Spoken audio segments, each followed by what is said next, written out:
What's going on, everybody? I'm here in iRacing in the GT4 McLaren. Just got this thing. Gonna run a few practice laps. Got this. Obviously, the McLaren, uh, or Hockenheim, the Mercedes, Catalunya, and a dirt track for the mods. But yeah, this is the McLaren. This is the new car that came out for season 2 of 2021. So. I've always liked the GT4 classes. Don't run it a lot. I do have the BMW, but yeah, I'm running the short circuit just because I don't want to go and run run the long one and drive all the way down there and all that. Just try to get the lap time down. It does feel like it turns better than the BMW GT4. This corner doesn't feel banked at all. Like it seems really banked in Forza and all that. Forza, I played this a ton. Like, pretty much, this was my test track and all that. Like, this is literally one of my favorite tracks.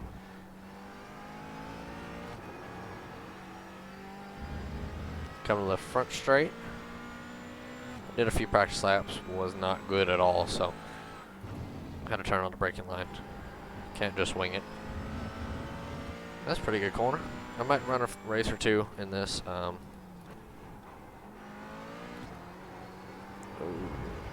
Definitely got a little bit of a tight feeling, little understeer, I guess is what they would call it. But it feels like it still turns. It's like the entire car. It's not that it's the front end's understeer. I think it's like the entire car. But I think that's just because it's not got the most downforce as a GT3 car. And that was the last thing I just drove. So this thing is cool. It's not bad.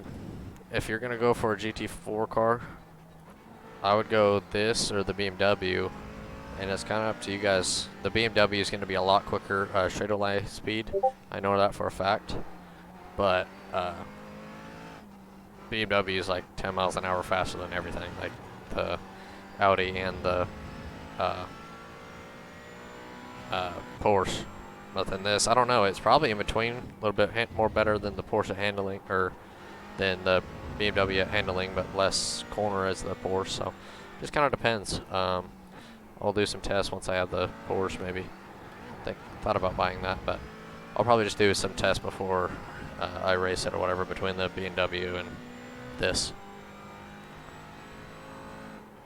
It's the only car that has the speed or odometer or whatever people call it, but I really like that. Just so, like, hey, if you run a certain amount of laps at a certain track or whatever that you like, you know how many laps it is in another car or how many miles it is in another car, which is pretty cool. It's definitely weird on gears. It does feel weird on gears. I'll show you guys the setup in a minute. Probably gonna run one more lap and give my review on it, but it does feel like fast. It does feel good on acceleration and all that. Like here, you can get on it. It doesn't feel like it's gonna get loose. It does feel like it's loose, but it's not going to come around, if you kind of understand what I mean. Like, it's not going to come around. It's not going to loop it on you. You could put a lot of trust into the car, and it's going to do all right. Keep cutting that corner. It definitely does feel good. Like, it drives real good. We'll have to test out the chip.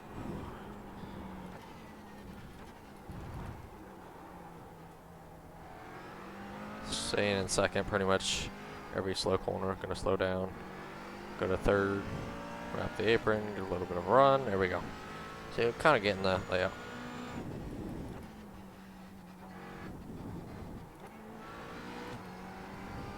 There we go.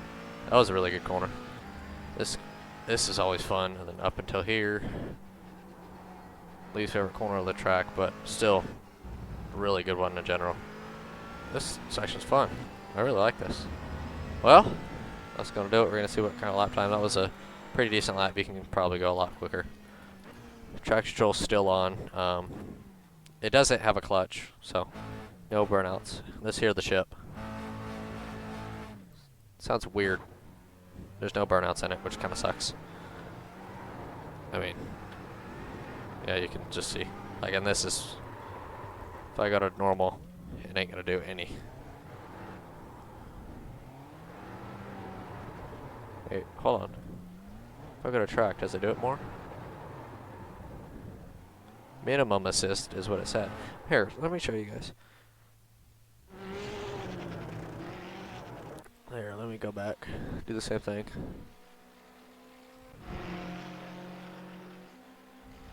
Alright. Do that. Kind of watch. So, tire wear wasn't bad and we were doing burnouts, but look, I mean, track, it says it at the bottom. Track is minimum assist, sport, medium assist, and max assist is that, but it's still not going to turn everything off. Max wing angle is 5. Setups for it are these 3. Don't know what that is. Haven't really clicked on it, but yeah, this thing's really cool. I really do like this thing. It handles really nice, especially around this track. It's different and fun, and that's really what you want in a car. You want it to drive different than everything else that you've driven, but then you also want it to be quick. So it'll take a little bit to learn if you normally run like GT3 or the GT1 cars, but if you like the GT4 class, I would say get this thing. I mean, if you just you'll run whatever car and you have all of them or whatever, I would say run this one for the short tracks, like the tight corners and all that. So around Hockenheim, run this thing. But if you run a big track like Daytona or Spa, I think if they go there or something, like a bigger track with quite a bit of straightaways, run the BMW because it's got a lot of more top speed. But this thing, it does handle the best. Like, it handles really good everywhere. So if you're looking for a car just to kind of go into, host with your buddies, I would say get this thing because it is really fun. I think I'm going to do a few races with it because it's fun. I really do like this thing. But yeah, if you guys enjoyed, leave a like and subscribe. We'll see you guys in the next one. Peace out.